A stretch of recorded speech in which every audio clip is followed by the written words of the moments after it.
보면 감가보상금이라는 게 나오죠. 감가보상금이라는 건 환지되기 전에 이 환지계획구역의 전체 토지가액이 100억이었습니다. 근데 환지 방식으로 사업을 하고 나니까 환지 후 이 환지계획구역 전체 토지가액이 90억 이렇게 오히려 줄어든 거죠. 자, 효용을 증진시키기 위해서 사업을 했는데 오히려 토지가액 총액이 줄어든 겁니다. 이런 일이 발생을 할까요? 네, 발생을 하니까 책에 있겠죠.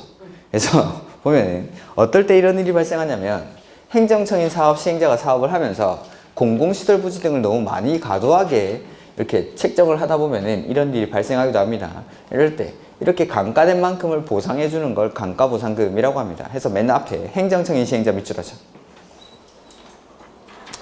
행정청인 시행자는 도시개발 사업 시행으로 사업 시행 후 토지가액 총액이 사업 시행 전 토지가액 총액보다 밑줄 줄어든 경우 그 차액에 해당하는 감가보상금을 대통령령으로 정하는 기준에 따라 종전 토지 소유자나 임차권자 등에게 지급해야 한다 라고 되어 있고, 감가보상금으로 지급해야 할 금액은 도시개발 사업 시행 후 토지가액 총액과 사업 시행 전 토지가액 총액과의 차액을 시행 전 토지가액 총액으로 나누어 얻은 수치의 종전 토지 또는 그 토지에 대해서 수익할 수 있는 권리를 시행 전의 가액에 곱한 금액으로 한다 뭐 이렇게 되어 있는데, 그런 거 볼 필요 없고 그냥 자 100억에서 90억으로 줄면 퍼센트로 따지면 몇 퍼센트가 줄었죠?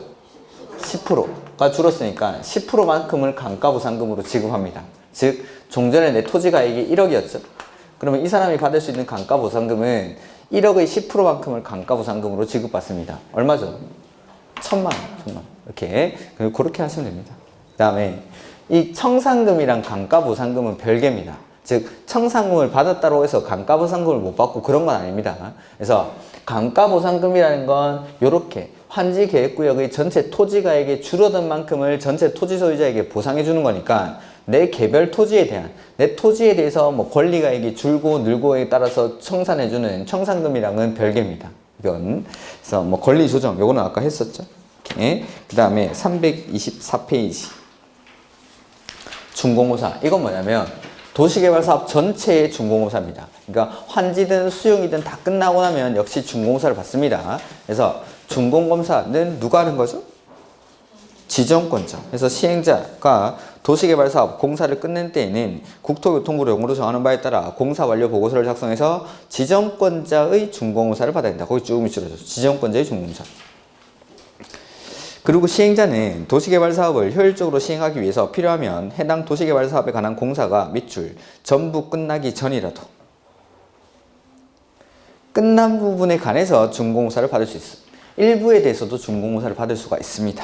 이렇게. 그 다음에 준공검사의 시기라고 되어 있는데, 지정권자는 공사 완료 보고서를 받으면 지체 없이 준공검사를 해야 한다. 이 경우 지정권자는 효율적인 준공검사를 위해서 필요하면 관계 행정기관, 공공기관, 연구기관, 그 밖의 전문기관 등에 의뢰를 할 수도 있다라는 거죠. 그 다음에 차별청 이런 건 됐습니다. 그 다음에 공사 완료 공고. 그래서 지정권자는 준공사를 한 결과 도시개발 사업이 실시계획대로 끝났다고 인정하면 시행자에게 준공사 증명서를 내어주고 공사 완료 공고를 하여야 하며, 실시계획대로 끝나지 아니하였으면 지체 없이 보완, 시공 등 필요한 조치를 하도록 명하여야 한다. 그래서 제가 항상 여기 준공사까지만 쓰지만은 요 뒤에 공사 완료 공고라는 절차가 있습니다. 이렇게. 그 다음에 나머지 내용은 됐고 5번에 조성토지 등의 준공전 사용 적어보죠. 준공검사 전 또는 공사 완료 공고 전에는 조성토지 등을 사용할 수 없는 게 원칙. 근데 뭐는 제외되어 있다고 되어 있죠? 괄호 안에? 밑줄. 채비지는 제외. 채비지는 이걸 팔아서 경비에 충당을 해야 되니까 이 채비지는 미리 사용 수익할 수가 있습니다. 그 다음에 다만 사업 시행 지장 여부를 확인받는 등 대통령령으로 정하는 바에 따라 밑줄 지정권자로부터 사용 허가를 받은 경우 에는 그러하지 아니하다. 그러니까 원칙은 준공검사 전에는 조성토지를 사용할 수 없는 게 원칙인데 지정권자로부터 사용 허가를 받은 경우에는 미리 쓸 수가 있습니다. 다만 채비지는 준공 전이라도 사용할 수가 있다라는 거. 그 다음에 사용 허가 이런 건 됐습니다. 그 다음에 비용 부담 이런 것들은 제가 5월달에 할 겁니다. 5월달에 국계법에서 하나 보고 나면은 요거는 다 준용해서 쓰면 됩니다. 그 다음에 330페이지. 거기 맨 밑에 보면 330페이지에 맨 밑에 도시개발 채권이라는 게 나오죠. 요거 좀 보죠. 자, 이제 채권이 세 번째 나왔죠.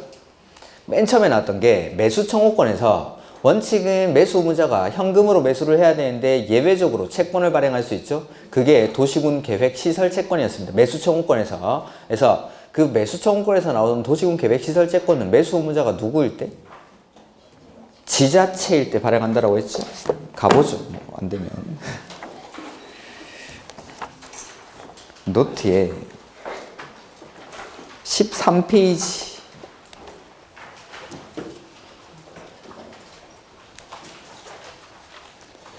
13페이지 가보시면 매수 청구권에서 저 밑에 그래서 보면은 원칙은 현금으로 매수해야 되는데 예외적으로 채권 발행할 수 있는 거 그게 도시군 계획시설 채권 해서 매수 의무자가 지자체일 때 발행을 하고 원칙은 현금 줘야 되는데 예외적으로 발행하는 채권이니까 소유자가 뭐 할 때?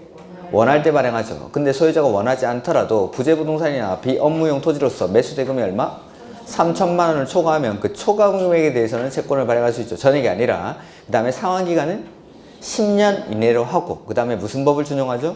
지방재정법을 준용한다 라는 거 이런 것들 뭐 이율은 조례를 정하고 이런 것들이었고 그래서 이걸 설명드릴 때 도시로 시작하는 채권들은 항상 발행자가 지자체라고 했습니다. 지자체.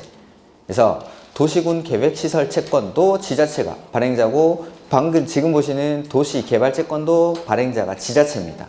지자체. 그 다음에 두 번째로 배웠던 채권은 토지상환 채권이라고 해서 여기서 수용방식에서 수용보상금을 원칙은 사전에 현금으로 지급하는 게 원칙인데 예외적으로 채권을 발행할 수 있는데 그게 토지상환 채권이었습니다. 수용방식에서. 그래서 뭐 토지로 공사가 다 끝난 다음에 토지로 상환하는 채권이죠. 그 다음에 이제 세 번째 나오는 게 지금 보시는 도시개발채권. 자, 보죠. 발행자는 역시 지자체죠. 도시로 시작하니까 지자체가 발행합니다. 도시개발사업 또는 도시군 계획시설 사업에 필요한 자금을 조달하기 위해서 발행 목적은 도시개발 사업이나 도시군 계획시설 사업에 필요한 자금을 조달하기 위해서 발행할 수 있다. 이 경우 도시개발 채권은 시도 조례로 정하는 바에 따라 밑줄 시도지사가 이를 발행.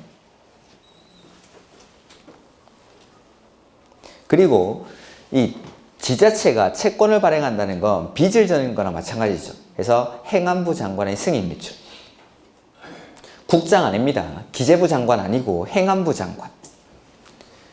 우리가 배우는 범위 안에서는 기재부 장관은 안 나옵니다. 뭐 기출문제 기재부 장관이 승인을 받아야 된다 뭐 이런 식으로 나온 적 있죠. 그 다음에 소멸시효. 공법에서 소멸시효 나오면 다 뭐죠? 해서 원금은 5년, 이자는 2년 밑줄. 그 다음에 발행 방법 이렇게 돼 있는데 가로 1번에 자 제가 상환자 들어가면 김영식 증권이라고 했죠. 근데 여기는 상환자 안 들어가 있죠. 이건 김영식 증권이 아니니까 무기명 채권입니다. 그래서 등록 발행 밑줄 하시고 무기명 발행 밑줄. 전자 등록하여 발행하거나 밑줄 하시고 무기명으로 발행할 수 있으며 그 다음에 발행 방법 세부적인 사항은 조례로 정합니다. 그 다음에 이율 밑줄 하시고 조례로 정한다 밑줄. 그 다음에 가로 3번에 도시개발채권의 상환 밑줄 하시고 5년부터 10년까지 범위 밑줄 하시고 조례로 정한다. 아까 도시군 계획시설채권은 상환기간이 10년 이내에서 정하는데 여기서는 5년부터 10년까지의 범위에서 조례로 정합니다. 그 다음에 가로 4번 이런 건 됐고 그 다음에 가로 5번 뭐 이런 것들도 됐습니다. 그 다음에 매입 의무자가 나오죠. 4번에 다음의 어느 하나에 해당하는 자는 도시개발채권을 밑줄 매입하여야 한다. 그래서 매입 의무가 있습니다. 이런 사람들은. 그래서 다음 부분은 박스 안에 1번 수용 또는 사용하는 방식으로 시행하는 도시개발 사업의 경우 법 11조 1항부터 4호 이게 뭐냐면 가로 안에 공공시행자와 도급계약을 체결한 자. 그래서 수용 방식으로 도시개발 사업을 시행하는데 그 공공시행자랑 도급계약을 체결했죠. 공사를 따르면 돈 벌겠죠. 이런 사람들한테는 도시개발 채권을 매입하게 합니다. 두 번째는 도시개발 사업의 민간시행자입니다. 민간시행자. 1에 해당하는 시행자 외의 도시개발 사업을 시행하는 자. 1이 아까 공공이었으니까 민간시행자. 그 다음에 세 번째는 국계법에 따른 토지 형질 변경 허가를 받은 자 밑줄. 깎고 쌓고 다지고 포장하고 나면 그 뒤에 이제 개발 행위를 하겠죠. 그런 사람들은 이익을 얻게 될 테니까 이런 사람들에게 도시개발 채권을 매입하게 합니다. 그래서 공공시행자로부터 도급계약을 체결한 자, 그 다음에 도시개발 사업의 민간시행자, 그 그 다음에 형질 변경 허가를 받는 사람, 이런 사람들은 도시개발채권을 매입해야 된다라는 거고, 도시개발채권 매입 금액 절차 필요한 사항은 대통령 요구다. 이거 내용이 너무 없는데. 나머지 내용도 뭐, 이 도시개발채권은 원칙적으로 중도 상환이 안 됩니다. 근데 예외적으로 중도 상환이 가능한 경우가 있는데, 그런 것들은 우리가 이제 기출문제 풀면서 보겠습니다. 모르고 샀을 때는 중도 상환 해줍니다. 근데 1억 원어치만 사면 되는데 초과해서 샀을 때 이럴 때도 중도 상환이 되고, 매입 의무자의 귀책 사유 없이 없어졌을 때 그럴 때도 중도 상환이 됩니다. 그 다음에 뭐 매입 피증 같은 것들은 따로 5년간 보관을 해야 되고, 이런 것들이 있는데 기출 지문에서 확인 한번 해보도록 하겠습니다. 그 다음에 나머지 내용은 됐습니다. 지금은. 그 다음에 이제 정비법 가보죠.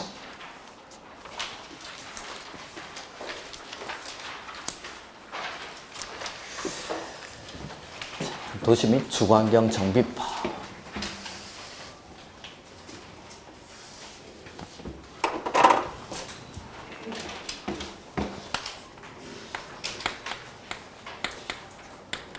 정비법은 이 도시군 계획 사업 중에 정비 사업을 시행하기 위한 절차에 관해서 다룬 법률이 정비법이죠.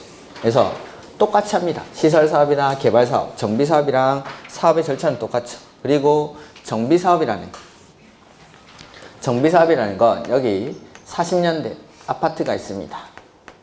나는 원래 이 40년 된 아파트의 소유자였는데 여기서 정비 사업을 하게 되는 거죠. 재개발이나 재건축을 해서 여기다가 새로 아파트를 짓는 겁니다. 신축 아파트를.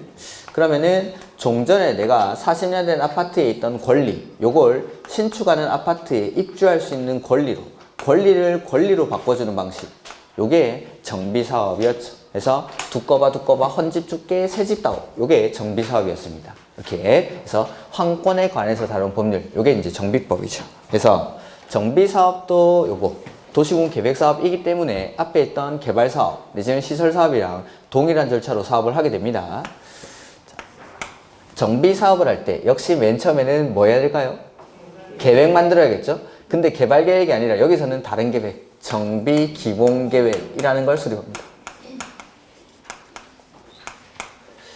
그 다음에 정비계획이라는 걸 입안을 하고, 그 다음에 구역을 지정합니다. 구역을 지정하고 나면 뭘 해야 될까요? 시행자를 지정하겠죠? 그 다음에 시행자가 지정이 되고 나면 시행자가 무슨 계획 만들죠?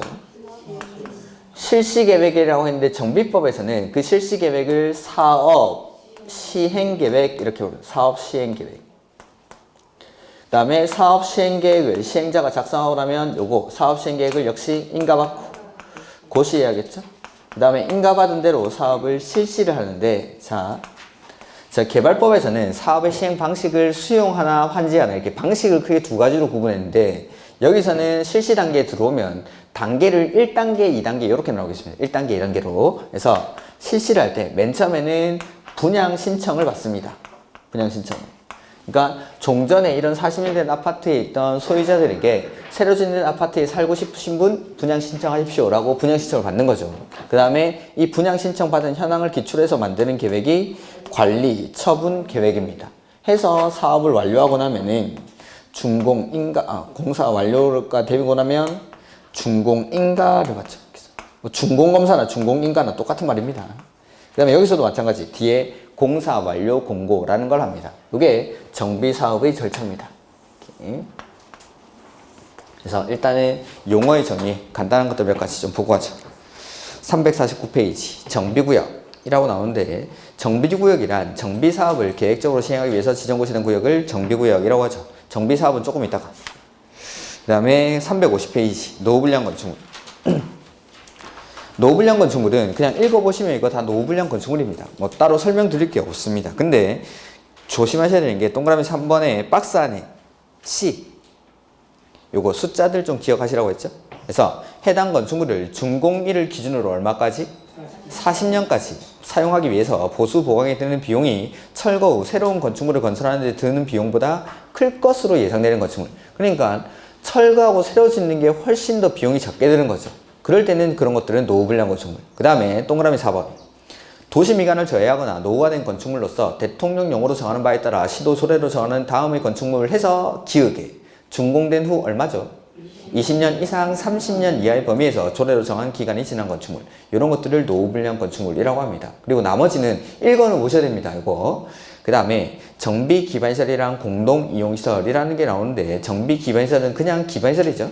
그래서 도로, 상하수도, 공원, 공용주차장, 공동구, 그 밖에 주민의 생활에 필요한 열가스 등의 공급시설로서 대통령령으로 정하는 다음의 시설을 말한다 해서 녹지, 하천, 공공공지, 광장, 소북영수시설, 비상대피시설 등등등입니다. 근데 공동이용시설이란 주민이 공동으로 사용하는 놀이터, 마을에 간 공동작업장, 그 밖에 대통령령으로 정하는 다음의 시설을 말한다 라고 해서 공동으로 사용하는 구판장, 세탁장, 화장실, 수도, 그 다음에 타가소, 어린이집, 경로당 등 노유자시설, 이런 것들이 공동이용시설. 이런 것들은 문제 풀어보면서 몇 개 구분하다 보면 뭐 문제는 풀립니다. 다만 앞에 한번 다시 넘어가보죠. 정비기반시설 박스 안에 9번 볼까요? 9번. 자, 주거환경 개선 사업을 위해서 지정 고시된 정비구역에서 설치하는 밑줄 공동이용시설로서 사업계획서상 해당 시장 군수 등 밑줄, 시장 군수 등이 관리하는 것으로 포함된 것 쭉 밑줄. 그러니까 주거환경 개선구역을 시행하는 정비구역에서 설치하는 공동이용시설인데 이 관리를 시장 군수가 직접 하는 겁니다. 그런 것들은 기반시설로 봐줍니다. 이렇게 혹시나 해서 하나 체크해두고. 이렇게. 그 다음에 6번에 대지. 정비사업에서 대지라는 건 그냥 정비사업으로 조성된 토지는 싹 다 대지라고 부릅니다.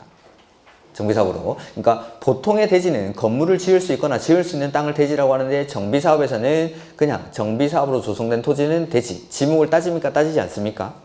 따지지 않고, 지목을 따지지 않고 정비사업으로 조성된 토지는 대지. 그 다음에 주택단지, 그냥 흔히 우리가 아파트 단지라고 부르는 겁니다. 그래서 주택단지란 주택 및 부대 복리시설을 건설하거나 대지로 조성되는 일단의 토지로서 다음의 어느 하나에 해당하는 토지를 말한다 라고 해서 1번에 주택법에 따른 사업계획 승인을 받아 주택 및 부대 복리시설을 건설한 일단의 토지. 주택법에서 건물 지을 때는 사업계획 승인을 받죠. 근데 5번에 보면은 건축법에서는 건물 지을 때 원칙 뭐 받죠? 허가. 그래서 건축 허가를 받아 아파트 또는 연립주택을 건설한 일단의 토지. 근데 중간에 있는 거 이런 것들은 그냥 참고로 보시면 되는 겁니다. 단지와 단지가 있는데 이 단지 사이에 일정한 시설이 지나다닙니다. 도로라든지 이런 것들이. 이러한 도로들로 분리가 돼 있으면은 이걸 각각 별개의 단지로 봅니다. 근데 일정한 규모 이상, 자, 예를 들자면 일반 도로 같은 경우에는 폭이 20m 이상인 도로로 분리되면은 이걸 각각 별개의 단지로 봅니다. 근데 중간에 만약에 15m짜리 일반 도로가 지나다닌다. 15m짜리. 그럼 요거는 별개의 단지로 보는 경우가 아니겠죠. 이걸 하나의 단지로 묶어서 관리를 한다라는 겁니다. 일단은, 자, 이럴 때 어떤 차이가 있냐면은 관리 주체가 달라지겠죠. 별개의 단지로 보면은 요거 따로 관리하고, 하나의 단지로 보는 경우에 하나의 관리 주체가 관리를 합니다. 그 다음에 만약에 여기 면적이 3만이고 2만이다. 근데 이 지역에 적용되는 건폐율이 40%입니다. 그럴 때는 별개의 단지로 보는 경우에는 이걸 여기 40%, 여기 40% 건물을 지어야 되는데, 하나의 단지로 보는 경우에는 여기 전체 건물 다 짓고 요거 비워놓으면 됩니다. 이런 것들. 건축 제한들을 따로따로 적용할지 통합해서 적용할지 이런 것들도 되는 거죠. 그래서 보면은 2번, 3번. 위 1에 따른 일단의 토지 중 국계법에 따른 도시군 계획시설인 도로나 그 밖에 이와 유사한 시설로 분리해서 각각 관리되고 있는 토지. 2번은 하나로 관리되고 3번은 하나로 관리되고 있는 토지. 이거 싹 다 주택 단지로 보겠다라는 겁니다. 그 다음에 재건축 사업을 시행하기 위해서 아파트 단지 전체를 재건축 사업을 하려다 보니까 좀 문제가 있는 겁니다. 그럴 때는 일부 토지 이거 잘라내버릴 수 있습니다. 그러면은 요 잘려나가는 토지랑 잘린 토지 이런 것들 싹 다 주택 단지로 보겠다는 게 4번입니다. 보면은 법 67조에 따라 분할된 토지 또는 분할되어 나가는 토지, 그게 뭐냐면 재건축 사업에서 조합 설립 시 동의 요건을 충족하기 위해서 이 동의 안 하는 단지 이거 그냥 잘라내버립니다. 동을. 그런 토지들도 다 주택 단지로 보겠다라는 겁니다. 그냥 한마디로 아파트 단지입니다. 아파트 단지. 뭐 이렇게 크게 중요한 건 아닙니다. 그 다음에 사업 시행자는 사업하는 사람. 그 다음에 토지 등 소유자는 조금 있다가. 그 다음에 10번. 토지주택공사 등이라고 되어 있죠. 자, 토지주택공사 등이란 한국토지주택공사랑 지방공기업법에 따라 설립된 지방공사, 이 두 가지를 묶어서 토지주택공사 등이라고 합니다. 토지주택공사 등. 그 다음에 정관 등, 요거는 우리가 개발법에서 배웠죠. 자치법규라고 했죠. 그래서 누가 만드는지에 따라서 이 자치법규를 부르는 명칭이 다릅니다. 조합이 만들면, 토지 등 소유자가 만들면, 공공이 만들면, 이렇게 그걸 묶어서 보통은 자치법규라고 하는데 정비법에서는 정관 등 이렇게 부릅니다. 정관 등. 이게 뭐 기본적인 용어들이고, 이제 정비법에서는 제일 처음에 사업 세 가지를 비교를 해야겠죠. 노트는 29페이지 그거 펴놓고 보시면 됩니다. 이렇게 사업 세 가지 비교하는.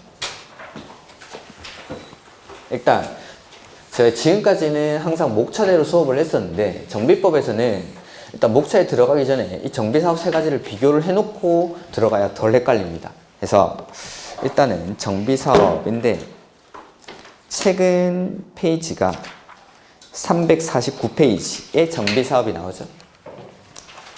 첫 번째는 정비사업의 종류입니다. 종류. 그래서 정비사업에는 첫 번째 주거, 환경, 개선사업, 그 다음에 두 번째는 재개발사업, 그 다음에 세 번째 재건축사업, 이렇게 세 가지 사업으로 구분을 하죠. 그 다음에 사업의 특징들, 각각의 사업이 어디에서 시행이 되는지. 주거환경 개선 사업은 첫 번째, 도시 저소득 주민이 집단 거주하는 지역으로서 정비 기반시설은 극히 열악하죠. 극히 열악. 그 다음에 노후불량 건축물은 과도하게 밀집한 지역에서 주거환경을 개선하거나, 이게 첫 번째고, 두 번째는 단독이나 다세대가 밀집한 지역에서 정비 기반 시설이나 공동 이용 시설의 확충을 통해서 주택은 철거하고 새로 짓는 게 아니라 보전, 정비, 개량하는 방식으로, 즉 고쳐 쓰는 방식이 주거환경 개선 사업 두 번째.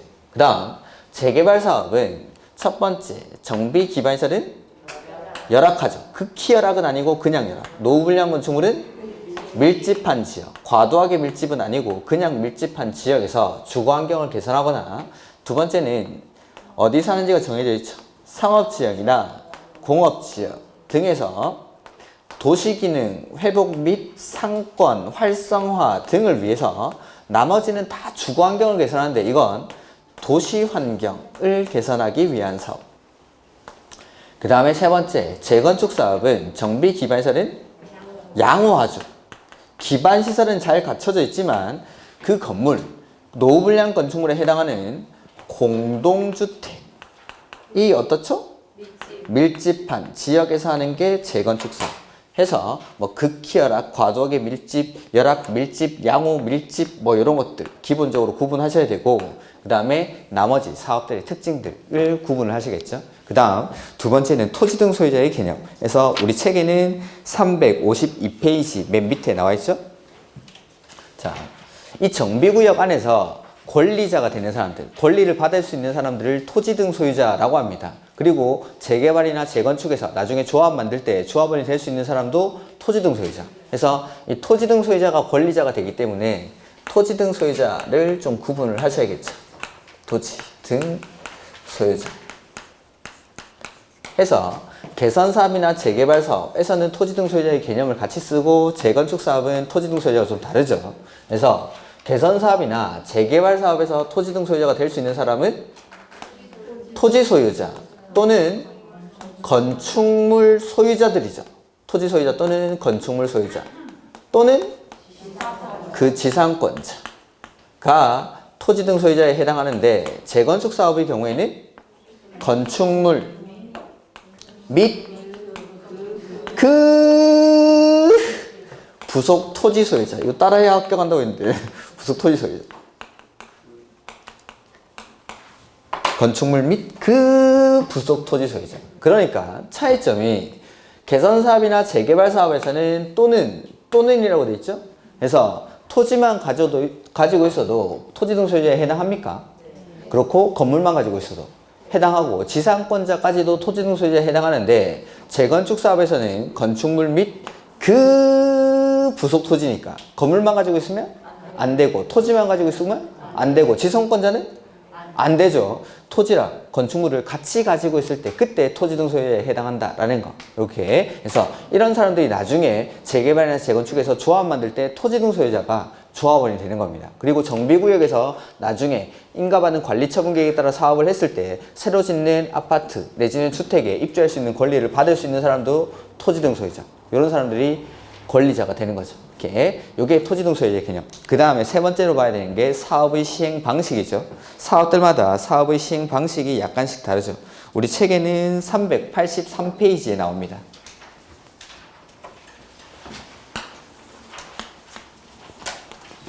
그래서 사업의 시행 방식 383. 그래서 자, 개선 사업을 1번이라고 하겠습니다. 개선 사업은 거기 주거환경 개선 사업은 다음의 어느 안에 해당하는 방법 또는 이를 거기 혼용하는 방법으로 할 수 있죠. 혼용하는 방법 섞어서 할 수 있다 이 말입니다. 첫 번째, 사업 시행자가 정비구역에서 기반시설 및 공동 이용시설을 새로 설치하거나 확대하고 토지 등 소유자가 거기 밑줄 스스로 주택을 보전, 정비, 개량하는 방법 해서 제가 요거는 셀프 방식이라고 했었죠. 스스로 주택을 보전, 정비, 개량하는 방식. 두 번째는 수용 후 공급하는 방식 이렇게 하시면 됩니다. 수용 후 공급하는 방식. 수용 후 토지 등 소유자나 토지 등 소유자 외자에게 토지나 건물을 공급하는 방식. 세 번째는 환지 방식. 그 다음에 네 번째는 인가받은 관리 처분 계획에 따라 주거환경 개선 사업은 뭐에 대한 소유권을 이전하죠? 주택 및 부대 복리시설인데 그냥 주택을 공급하는 방식. 요게 주거환경 개선 사업. 그리고 이 주거환경 개선 사업은 이 네 가지 방식을 혼용하는 방식으로도 할 수 있습니까? 네, 혼용해서 섞어서도 할 수 있다라는 거죠. 그 다음에 두 번째가 재개발 사업이죠. 재개발 사업은 첫 번째 환지 방식, 두 번째는 인가받은 관리, 처분, 계획에 따라서 뭘 공급하는 방식으로 하죠? 건축물. 상업지역이나 공업지역에서 하니까 주택뿐만 아니라 상가나 공장도 줄 수 있어야 되죠. 그래서 건축물을 공급하는 방식. 건축물. 그 다음 재건축 사업은 인가받은 관리, 처분, 계획에 따라서 뭘 공급하죠? 주택, 주거, 뭐까지? 오피스텔을 공급할 수 있게. 사업성을 높여주기 위해서 오피스텔을 공급한다고 했죠. 그래서 이 오피스텔은 용도지역은 어디에서? 준주거지역이나 상업지역. 그 아마 표 밑에 있을 겁니다. 노트에는. 준주거지역이나 상업지역에서. 근데 이 오피스텔만 너무 많이 공급하면 안 되죠. 전체 연면적이 얼마까지? 30% 이내에서 공급을 할 수가 있죠. 요게 사업의 시행 방식. 그래서 개선 사업은 셀프, 수용, 환지, 관리 처분 계획 그리고 이 네 가지 방식을 혼용하는 방식으로 할 수 있고 재개발 사업은 환지랑 관리 처분 계획 그 다음에 재건축은 인가받은 관리 처분 계획에 따라 근데 이 관리 처분 계획에 따라서 공급을 해주는 대상이 다르죠. 개선 사업에서는 뭘 공급하죠? 주택, 재개발 사업에서는 건축물 그 다음에 재건축 사업에서는 주택이랑 오피스텔까지 이 오피스텔의 용도지역은 어디에서?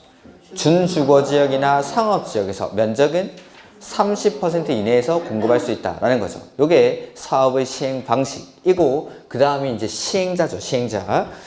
다음 페이지 보시면 바로 시행자가 나오겠죠. 384페이지.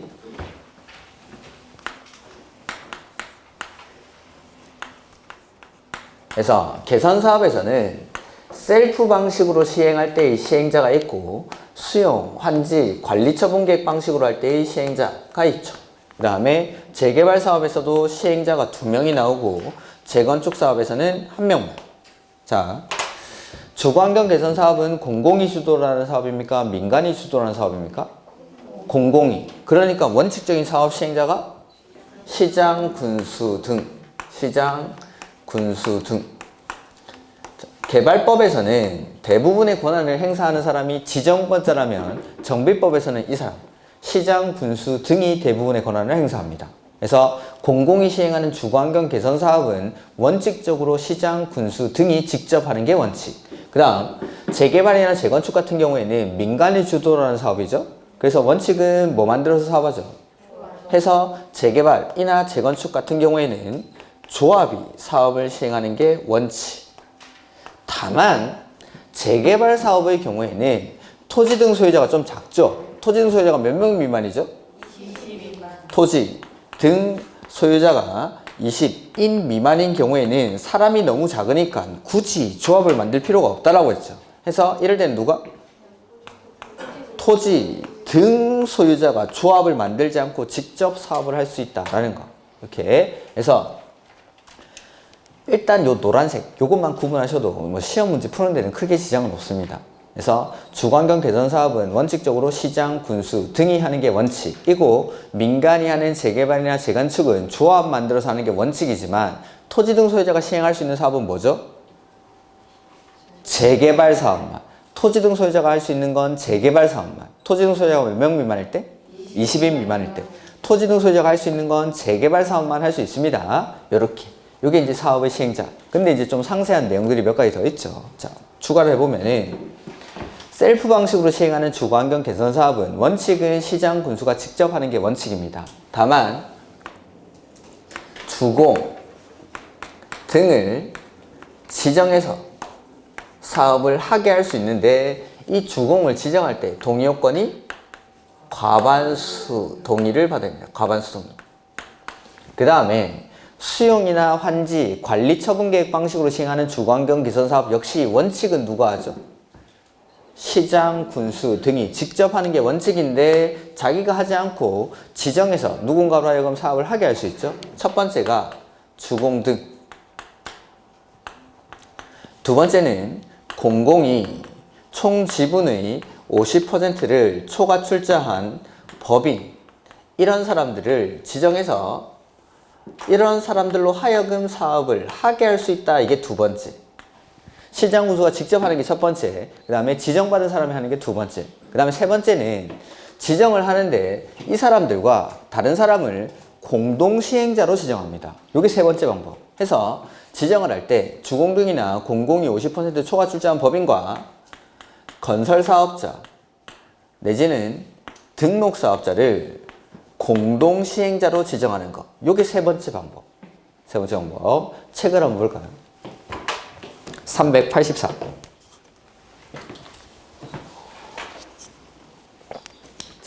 가로 1번. 셀프 방식이죠. 셀프 방식으로 시행하는 주거환경 개선 사업은 원칙은 누가? 시장, 군수 등이 직접 하되 주공 등을 지정해서 하려는 경우에는 토지 등 소유자 얼마의 동의? 과반수 동의. 그래서 직접 하는 게 원칙이지만 주공을 지정해서 사업을 할 수 있고 주공을 지정해서 사업을 하게 할 때는 과반수 동의를 받아야 된다라는 거. 그 다음 수용, 환지, 관리 처분 계획 방식에 따라서 사업을 할 때에는 원칙은 누가 하죠? 두 번째 줄 시장, 군수 등이 직접 하는 게 원칙인데 동그라미 1번 다음에 해당하는 자를 사업 시행자로 밑줄 지정하는 경우 해서 지정받은 사람이 할 수 있죠? 그게 첫 번째는 주공, 두 번째는 공공이 총 지분의 50%를 초과 출자한 법인 이런 사람들이 시행자로 지정을 받아서 사업을 할 수 있습니다. 그 다음에 세 번째 시장 군수 등이 위 1에 해당하는 자와 다음의 어느 하나에 해당하는 자를 밑줄 공동시행자로 지정. 그래서 1번에 있던 주공등이나 공공이 50% 초과 출자한 법인과 밑에 있는 건설사업자, 등록사업자를 공동시행자로 지정하는 게 세 번째 방법. 이렇게. 그 다음에 가로 3번은 조금 이따 보도록 하죠. 그 다음에 385페이지 2번 재개발 사업의 시행자죠. 자, 재개발 사업은 원칙 누가 하죠? 조합이 하는 게 원칙인데 조합은 얼마의 동의를 받죠?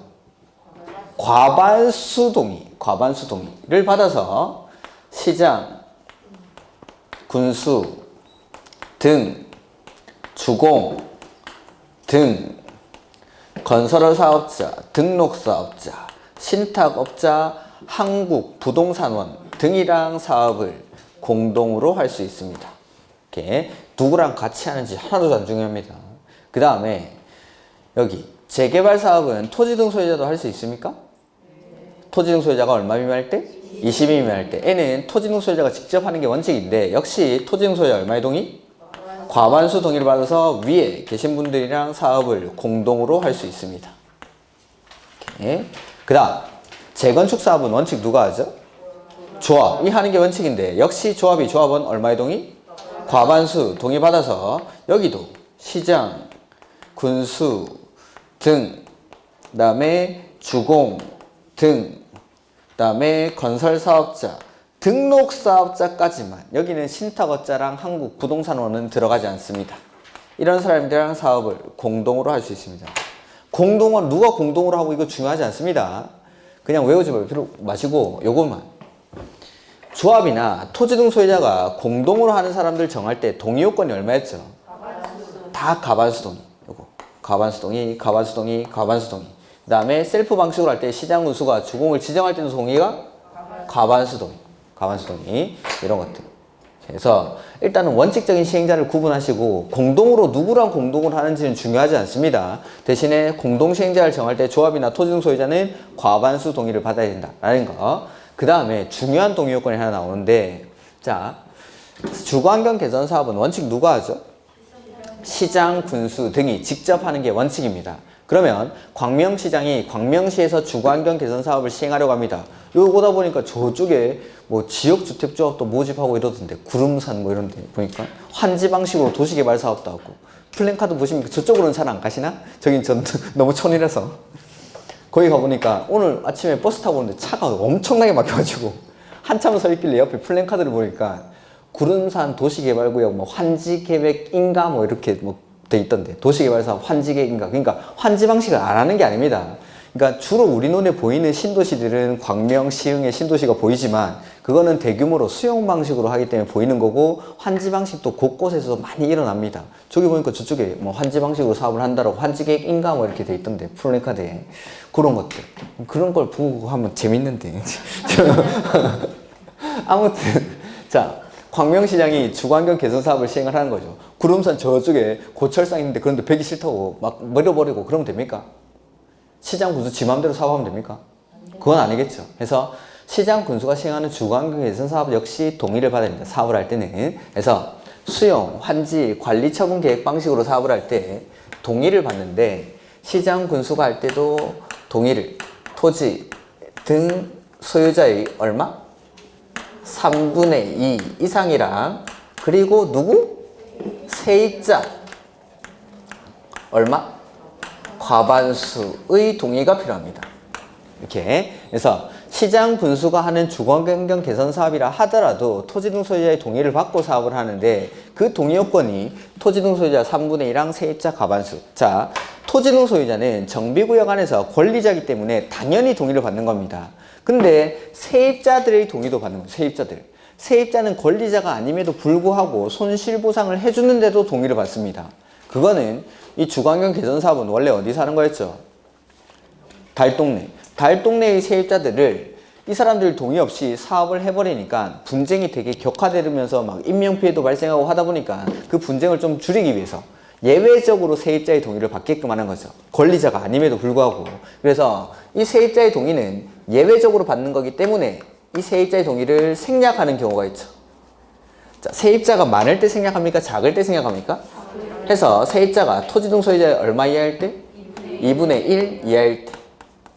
두 번째, 이 사람들 지금 갈 데 없어서 싸우는 거죠. 갈 데 있으면 싸울 필요가 없겠죠? 그래서 주변에 임대, 주택이 충분할 때.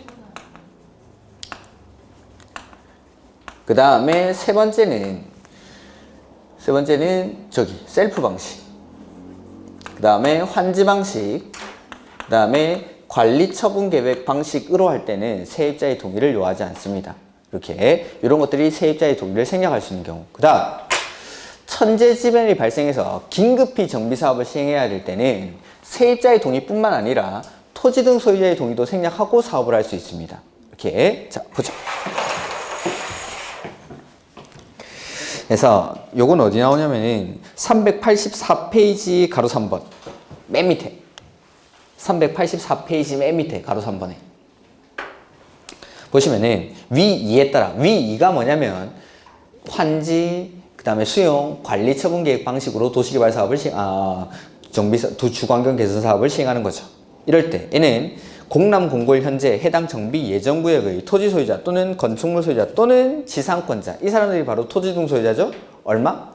3분의 2 이상의 동의랑 세입자 과반수의 동의를 각각 받아야 한다라고 되어 있죠. 가로 안에 보면 정비 예정구역에 3개월 이상 거주하고 있는 자를 말한다라고 되어 있는데, 다만 세입자의 세대수가 토지 등 소유자의 2분의 1 이하인 경우 등 다음의 대통령령으로 정하는 사유가 있는 경우에는 밑줄 세입자의 동의를 거치지 아니할 수 있다. 이렇게 세입자의 동의를 생략하는 경우죠. 그래서 첫 번째, 세입자가 토지 등 소유자의 얼마 이하일 때? 2분의 1 이하일 때. 그 다음에 두 번째는 그 세입자들이 입주 가능한 임대주택이 충분할 때. 그 다음에 세 번째는 셀프. 그 다음에 환지 관리 처분 계획 방식일 때는 세입자의 동의를 받지 않고 사업을 시행할 수 있다라는 거고, 그 밑에 가로 4번. 시장 군수 등은 거기 천재지변이라고 되어 있지, 천재지변? 그 밖에 불가피한 사유로 건축물 붕괴 우려가 있어 긴급히 정비 사업을 시행할 필요가 있다고 인정되면 밑줄 토지 등 소유자 및 세입자의 동의 없이, 그러니까 세입자의 동의뿐만 아니라 토지 등 소유자의 동의도 받지 않고 사업을 할 수 있다라는 거죠. 이렇게 이런 것들이 정비 사업의 시행자. 해서 자 다시 한번 보면 시행자는 개선 사업은 원칙 누가 하죠? 시장 군수 등. 재개발이나 재건축은 조합 만들어서 하는 게 원칙인데 토지 등 소유자가 할 수 있는 사업은 뭐죠? 재개발 사업만. 토지 등 소유자가 몇 명 미만일 때? 20인 미만일 때. 이렇게. 그 다음에 조합이나 토지 등 소유자가 공동 시행자를 정할 때 동의 요건은 과반수 동의. 과반수 동의. 누구랑 같이 하는지 이런 거 모르셔도 됩니다. 시험에 나오지도 않고. 제가 그냥 아는 척 해봤습니다. 됐고. 그 다음에 뭐 시장 군수가 주공을 지정해서 셀프 방식으로 할 때 주공을 지정해서 사업을 하려고 할 때는 동의 요건이 과반수 동의. 그리고 주관경 개선 사업을 수용, 환지, 관리 처분 계획 방식으로 시장 군수가 하려고 할 때에도 동의를 받아야 되죠. 그 동의 요건이 토지 등 소유자 3분의 1이랑 세입자 과반수. 근데 이 세입자의 동의는 생략하는 경우가 있죠. 세입자가 많을 때 작을 때. 해서 2분의 1 이하일 때. 그 다음에 주변에 임대주택이 충분할 때. 그 다음에 셀프, 환지, 관리 처분 계획 방식으로 할 때는 세입자의 동의를 생략할 수 있는 겁니다. 그 다음에 천재지변이 발생해서 긴급히 정비 사업을 실시할 필요가 있을 때는 토지 등 소유자 및 세입자의 동의 없이 사업을 시행할 수 있다라는 거. 그 다음 마지막으로 시공자 선정 시기라는 게 나옵니다. 시공자 선정 시기 392페이지.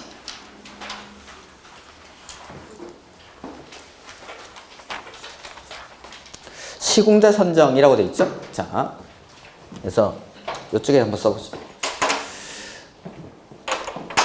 여기 있는 시행자들을 분류를 해보면 자, 시공자 선정 시기 해서 시행자를 먼저 분류하는 겁니다. 시행자를 크게 분류하면은 공공시행자, 민간시행자 이렇게 분류하고, 공공시행자에는 시장, 군수 등, 그 다음에 주공 등, 그 다음에 민간시행자에는 대표적인 게 조합, 그 다음에 토지 등 소유자, 이렇게 분류가 됩니다. 이렇게 해서 같이 하는 사람들 빼버리면은 시행자는 요 네 사람만 빈칸에 알맞게 넣어주면 됩니다. 그 다음에 이 시행자들에 따라서 시공자를 선정하는 시기가 다른데, 자 보면은 아마 책에는 조합부터 나오겠죠. 자, 크게는 시공자는 시행자가 정해지고 나면 시공자를 선정하는 겁니다. 그래서 조합은 언제? 조합 설립 인가 후. 조합 설립 인가 후. 경쟁입찰이나 수의계약 방식으로 시공자를 선정합니다. 다만 조합원이 좀 작습니다. 그럴 때는 굳이 경쟁입찰을 할 필요가 없다라는 거죠. 조합원이 몇 명 이하일 때? 100명 이하인 경우에는 조합이 만드는 자치법규가 뭐였죠? 정관으로 정하는 바에 따라 시공자를 선정할 수 있습니다. 그 다음 토지 등 소유자가 시행하는 재개발 사업. 자, 토지 등 소유자가 사업을 한다라는 건 조합을 만들지 않죠. 조합을 안 만드니까 저기 사업의 절차에서 시행자 지정 단계에서 하는 게 없는 겁니다. 조합을 안 만드니까. 그래서 시행자 지정 단계 다음이 사업, 시행, 계획, 인가 후. 그 다음에 토지 등 소유자가 사업을 시행한다라는 건 토지 등 소유자가 몇 명 미만이죠? 20인 미만. 사람이 작죠?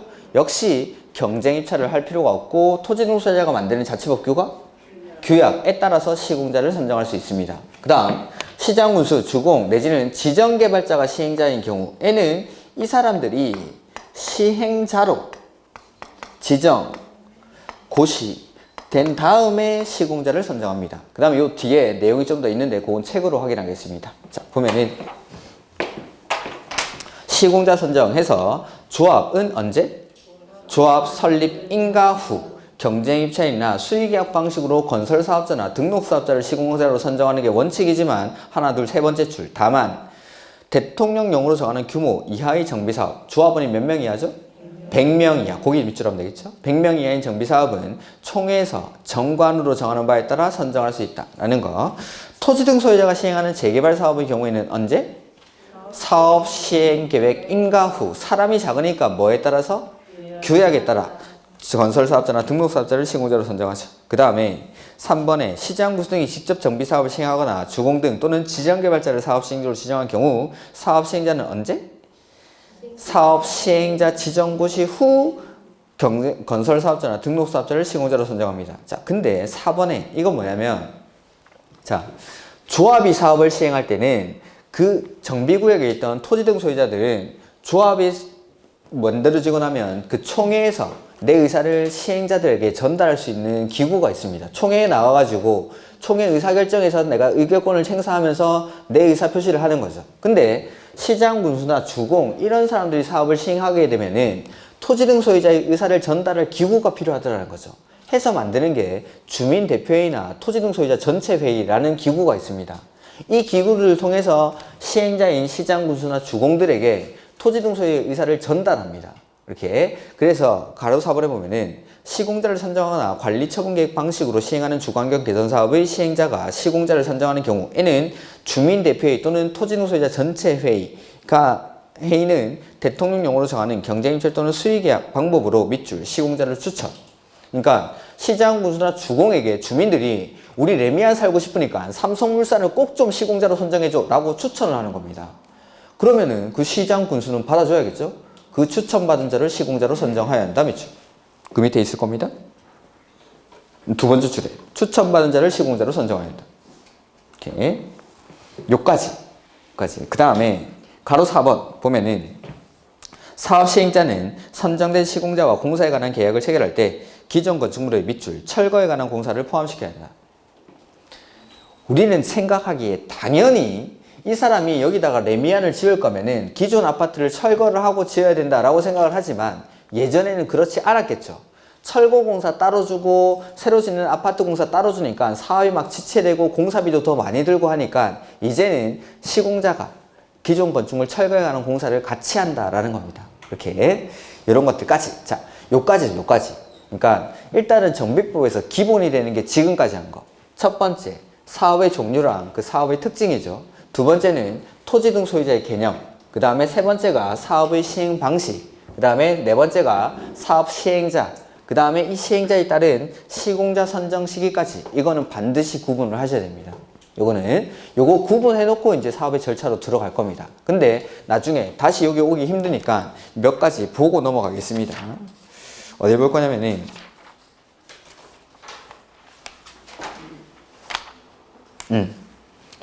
386페이지 보시죠.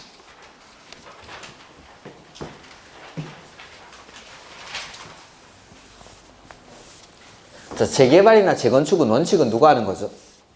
조합이나 토지 등 소유자, 즉 민간이 하는 거죠. 근데 거기 있는 일정한 사유가 있을 때는 이 재개발이나 재건축을 공공이 직접 할 수 있습니다.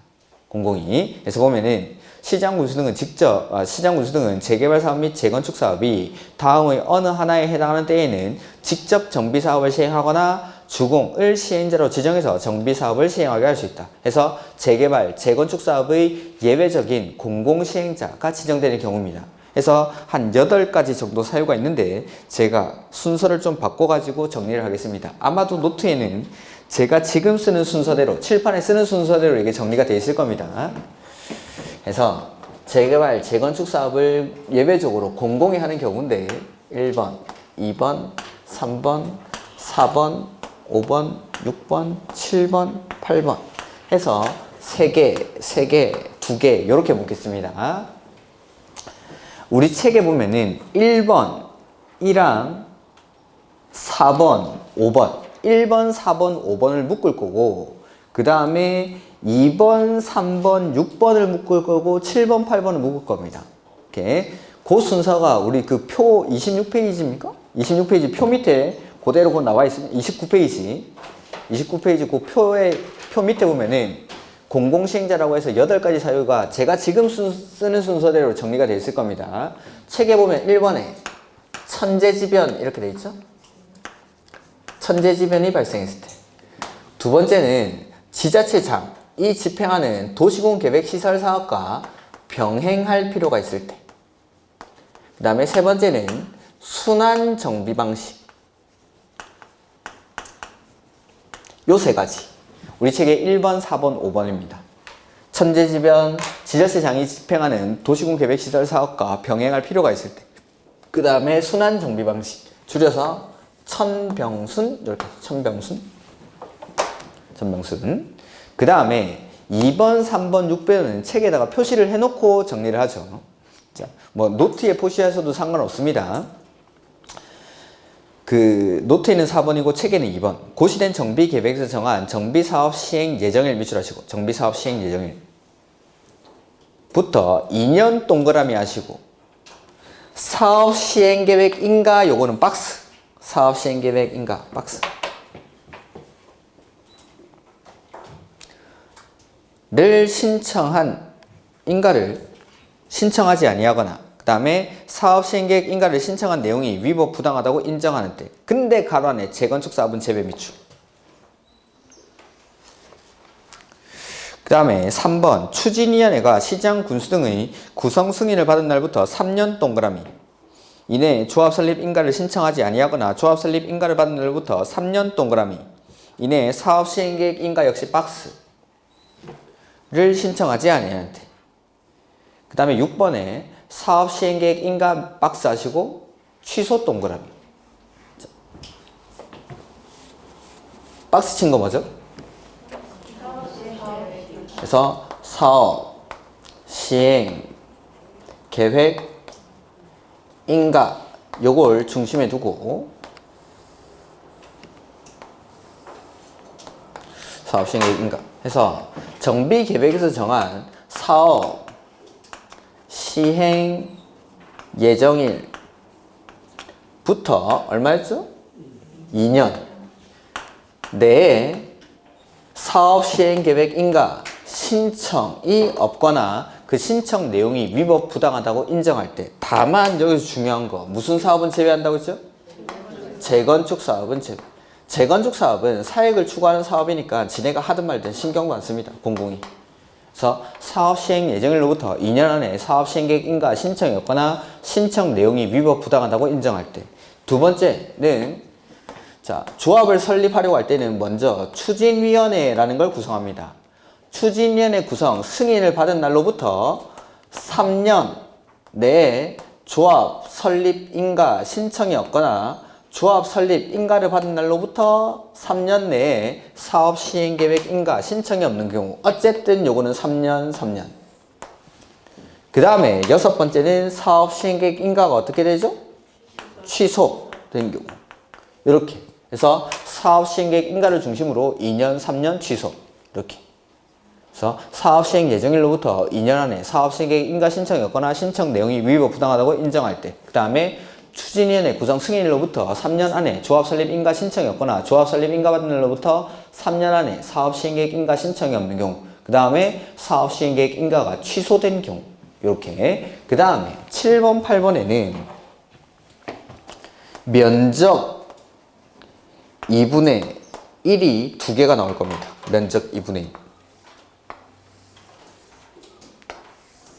해서 7번에 보시면은 해당 정비구역의 국공유지 면적 또는 국공유지와 주공 등이 소유한 토지 면적을 합한 면적이 전체 밑줄 토지 면적의 2분의 1 이상 박스 하셔도 되고 으로써 토지 등 소유자 밑줄 과반수가 맨 끝에 시장군수 또는 토지주택공사 등을 사업시행자로 지정하는 것에 동의한 때.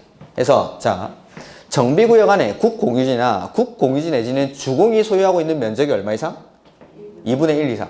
즉 공공이 가지고 있는 면적이 2분의 1 이상이죠. 그리고 토지 등 소유자 과반수가 시장 군수나 주공 등의 사업 시행에 동의를 한 겁니다. 이럴 때. 그 다음 8번 보면은 해당 정비구역의 밑줄 면적 2분의 1 이상 박스 하셔도 되고 그 다음에 토지 소유자와 토지 등 소유자 3분의 2 이상 밑줄 하시고 해당하는 자가 시장 군수 내지는 주공 등의 사업 시행자로 지정하는 것을 요청할 때 이 경우 안 봐도 됩니다. 그래서 면적 2분의 1 이상에 해당하는 토지 등 소유자랑 소유자 총수 3분의 2 이상이 지자체나 시장군수나 주공의 사업 시행을 요청했을 때 요게 재개발, 재건축의 공공시행자입니다. 이러한 사유가 있을 때는 시장군수가 직접 재개발이나 재건축을 할 수 있고 주공 등을 지정해서 사업을 하게 할 수 있습니다. 이렇게 천병순 2, 3 취소, 그 다음에 면적 2분의 1 이렇게 천병순 사업 시행계획 인가 면적 2분의 1 뭐 마음에 안 드시더라도 이렇게 외우죠. 이런 사유. 그 다음에 가로 2번 보면은 시장군수인이 직접 정비사업을 시행하거나 토지주택공사 등을 시행자로 지정하는 때에는 정비사업 시행구역 등 토지 등 소유자에게 알릴 필요가 있는 사항으로서 대통령령으로 정하는 사항은 해당 지자체 공부에 고시를 하고 뭐 자기들과 하겠다라고 고시를 하는 거죠. 그 다음에 사업 시행 사유, 시기 및 방법 등을 통보해야 된다. 그 다음에 가로 3번. 자, 원래 재개발이나 재건축은 조합이나 토지 등 소유자가 해야 되는데 이러한 사유가 있을 때는 시장군수가 직접 하거나 주공 등으로 하여금 사업을 하게 할 수 있죠. 그러면 이제 조합이나 추진위원회 필요가 없겠죠. 해서 그거 취소된 것으로 본다. 그 강조되어 있는 글자죠. 그 고시된 날의 다음 날에 추진위원회 구성 승인 또는 조합 설립 인가는 취소된 것으로 본다. 오케이. 그 다음에 5번에 지정개발자라는 건데 시장군수 등은 재개발 사업 및 재건축 사업이 다음의 어느 하나에 해당하는 때에는 밑줄, 토지 등 소유자, 그 다음에 민간합동법인 또는 신탁업자 밑줄. 그래서 토지 등 소유자, 그 다음에 밑줄, 민간합동법인, 그 다음에 신탁업자. 요 세 사람이 지정개발자가 될 수 있는 사람입니다. 로서 대통령령으로 정하는 요건을 갖춘 자를 시행자로 지정하여 정비사업을 시행하게 할 수 있다. 해서 1번은 요거, 천병순 중에 천. 그 다음에 2번은 요 4번. 사업 시행 예정일로부터 2년 안에 사업 시행계획 인가 신청이었거나 신청 내용이 위법 부당하다고 인정할 때 여기도 마찬가지 재건축 사업은 제외합니다. 다음 페이지. 자, 우리 1, 2월 달에 조합 설립할 때 필요한 동의요건 했습니다. 재개 4321, 안가 4343, 왜 4332? 그 조합 설립에 필요한 동의요건 이상에 해당하는 자가 신탁업자를 시행자로 지정할 것을 동의한 때. 그러니까 3번 사유 빼고는 위에 아까 공공시행자 지정 요건이 다 있던 겁니다. 그러니까 조합 설립에 필요한 동의요건 이상에 해당하는 사람이 요거 우리는 신탁업자가 사업을 하는 게 좋겠는데 라고 동의를 한 거죠. 그럴 때는 이런 사람들을 지정개발자로 지정해서 사업을 하게 할 수 있다라는 겁니다. 이렇게 요건 좀 가볍게 보셔도 됩니다. 그 다음에 그 밑에 2번, 3번, 4번 마찬가지 또 지정개발자가 사업할 때도 추진위원회 조합 필요 없겠죠? 5번은 그 말이죠. 이렇게 지정개발자가 사업 시행자로 지정고시될 때에는 다음 날부터 추진위원회 구성 승인, 조합 설립 인가는 취소된 것으로 본다. 그 다음에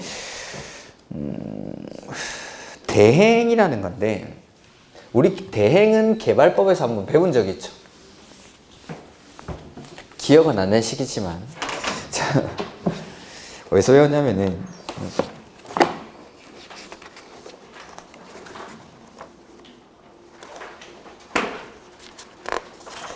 거기 노트에 22페이지 가보면은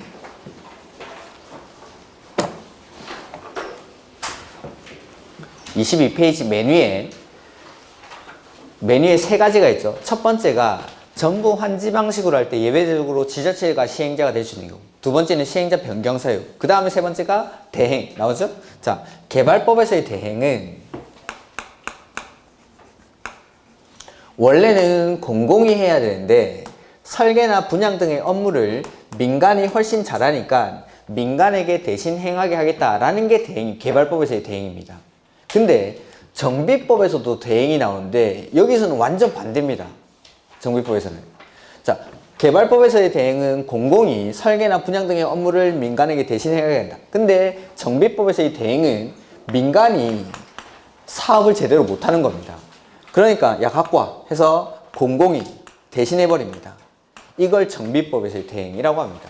해서 요거는 좀 가볍게 보셔도 되는데 보면 389페이지